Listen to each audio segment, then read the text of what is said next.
We're here on a beautiful fall day in 2017 with Dr. Leonard Morse, who was president of the Massachusetts Medical Society from 1993 to 1994. Yes. Welcome.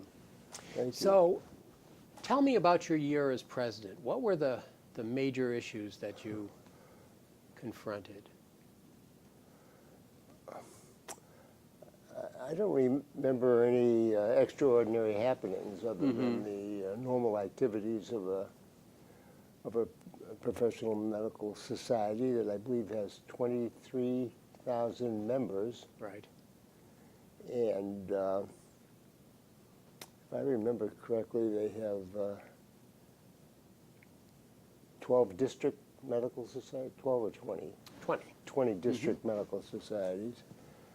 And I was exceedingly proud because I represented the Worcester District Medical Society, which, if I remember correctly, is the third oldest medical society in the country. Right. So it was a lot with great pride and appreciation that I assumed the responsibility. And you may have to poll the membership, but I think it was a trouble-free year. Everything went well. Oh, that's wonderful. Now, as far as the time commitment, you were practicing internal medicine at that time.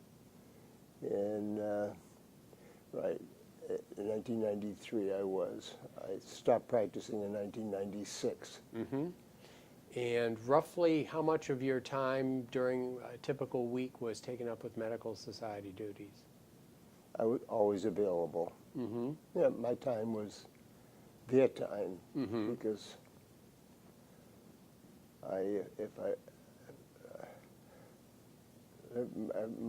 my office in Worcester was across the street from Hahnemann Hospital. I could make morning rounds very conveniently and evening rounds. And the same, at that time, St. Vincent Hospital was on Vernon Hill, which was very accessible. So I had no problem. I don't remember any problems attending patients and taking on the responsibilities of the medical society. Oh, the one thing I did do that was significant, now that you mention it, is that I was responsible for moving the Worcester District Medical Society from its headquarters in an actually converted home and a constructed conference room to Mechanics Hall. Mechanics Hall had just opened, and a historic building, and I really thought that with the history of the District Medical Society, what better place would it be than to rent space in that historic building, and they've been there ever since. Yep. So 23, 13, almost 30 years or more. Great. Now, when did you join the Massachusetts Medical Society?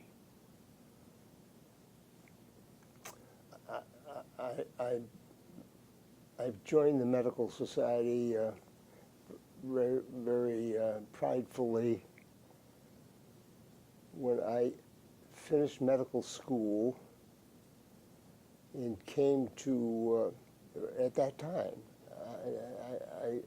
I joined the Medical Society, and then I was in Baltimore studying, and then moved to the New England Medical Center as a resident, and then I was drafted in the Army. So I finished the internship at the University Hospital in Baltimore and began my first year residency at the New England Medical Center, but was drafted in the Army. And you joined the Medical Society around that time? I think I joined, yes, because I really wanted to be back in Worcester and identified with Worcester. My parents lived in Worcester, and it was really a major magnet of force. Right. magnetic force. And what about the Massachusetts Medical Society? Do you have a recollection? That would be in the 1950s. And so do you have a recollection of how big it was, or as an organization, how many staff there were, what kind of organization it did, what it was capable of? No, I don't. It was a well-established medical society with a the New England Journal of Medicine, its official publication. Mm-hmm. It was a very established medical society, and I was very proud to serve. Now let's talk a little bit about, you were talking about being drafted into the service and doing some residency at Tufts. Now, you also did some work in infectious disease in addition to a general internal medicine residency. Is that correct? Well, I did. So my wife, who is here today, of 60 years, was a student at Simmons College. Mm-hmm. I was drafted, and she left Simmons College to marry me. So when I went to the draft board, when I went down to report to the draft board, I was now 2 people instead of 1, Mm-hmm.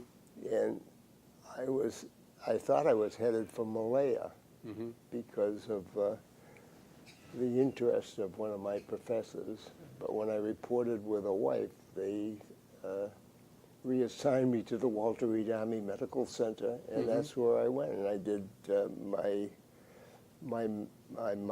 medical military service obligation there. Mm-hmm. And that's so I was in the Army Institute of Research and was working in the laboratory preparing a vaccine for the Indian government. Mm-hmm. And the vaccine was grown in monkey tissue,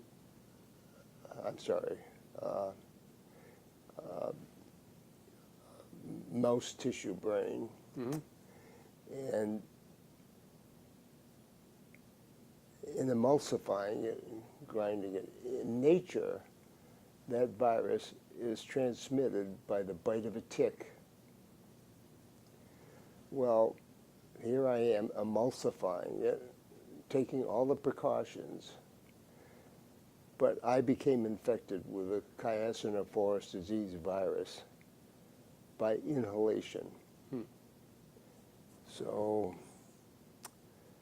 that was very significant to me personally, but was very significant medically and biologically, because it now becomes an agent of biological warfare and all the other considerations.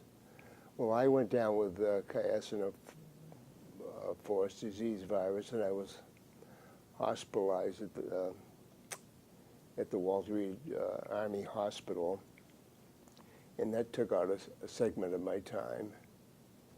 But then I came back, and maybe after 7, 8, 9 weeks, and enjoyed a wonderful career in the Army, and I was very interested in infectious diseases. Not only was it very interesting, but my professor of medicine was an accomplished teacher and investigator in infectious diseases. His name was Theodore E. Woodward at the University of Maryland. So he was like a second father to me, and I'm extremely grateful to him. So any history about me, I have to mention Theodore Woodward. Yeah. And so you finished your time with the armed services at Walter Reed. and then returned to Massachusetts. I did, and I did my residency at the New England Medical Center, and no, yeah, the New England Medical Center. Mm-hmm. I'm blocking because I was in a terrible dilemma. Dr. Woodward wanted me to be settled at the University of Maryland Medical Center, and he was a strong magnetic force. And I had my parents still living in Worcester, and it was a toss-up. Was I going to live in Baltimore or I'm going to go back home? And I decided that I should go back home. Mm-hmm. And that's what I did. I finished my residency and went into practice in Worcester. Mm-hmm. And so now we're in the mid-late 50s or so, and you're practicing in Worcester. You've got a general internal medicine practice, but also you've built a relationship with the Department of Public Health around that time. I did, because I became very interested in preventive medicine Mm-hmm. and public health. And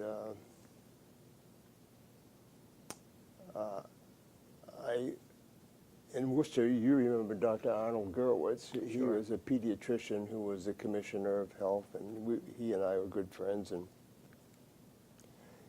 I succeeded him in that job, and really enjoyed it. Yeah. I did an awful lot of work, with community immunization, preventive diseases, Right. public health.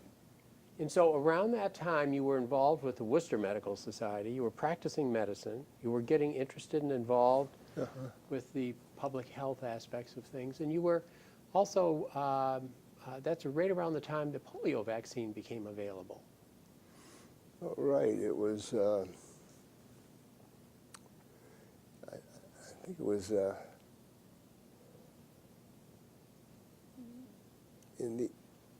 we began immunizing Yeah. the community with the polio vaccine. Nobody did a business plan, and we decided we had to pay for this operation, so we established a charge of 25 cents for a dose. And it was largely, the business plan was largely, it was easy to make change from $1. And God, we were immunizing everybody. Ended up with $14,000 profit, and that was not our intention at all. So we took the $14,000 and gave it to the established Worcester District Medical Society to establish a scholarship fund. Right. And to date, they've given away hundreds of thousands of dollars in scholarships over that period of time. Yeah, the last and one that was, all started there. yeah, the last one was, I think, over $3,000 to some young medical student. And it can be a medical student that is in medical school in any school in the country.